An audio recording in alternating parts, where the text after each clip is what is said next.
Hello and welcome to Federal Flash. I'm Philip Lovell and I'm joined by Nikki McKinney. Earlier this week, Education Secretary Betsy DeVos testified on Capitol Hill on President Trump's controversial budget for the Department of Education. For those of you who saw the last version of Federal Flash, this hearing was the same song, second verse. For more on that, let's turn to Nikki. Thanks, Philip. You're right. This hearing was a sequel to the last one held in the House last month. Republicans were generally supportive of the Secretary in her efforts to return control to state and local governments, while making it clear that the president's proposed budget for education was dead on arrival. Here's Subcommittee Chairman Roy Blunt, a Republican from Missouri. It's likely that the kinds of cuts that are proposed in this budget will not occur.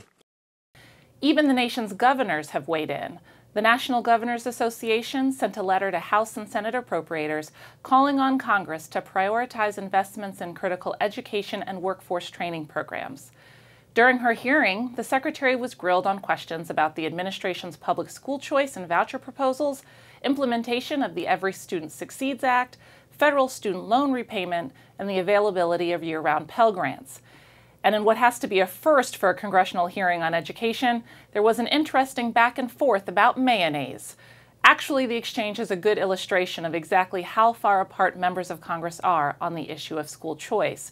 Senator John Kennedy, a Republican from Louisiana, made this analogy. I'm willing to try just about anything to improve public elementary and secondary education, including vouchers, including school choice, including charter schools. Now, I can go down to my overpriced Capitol Hill grocery this afternoon and choose among about 6 different types of mayonnaise. How come I can't do that for my kid in school? Senator Chris Murphy, a Democrat from Connecticut, said this in response. With all due respect to my colleague from Louisiana, education is not mayonnaise, and frankly, the day that we start treating the education of our children like we do the marketing of a condiment is the day that we've given up on our kids.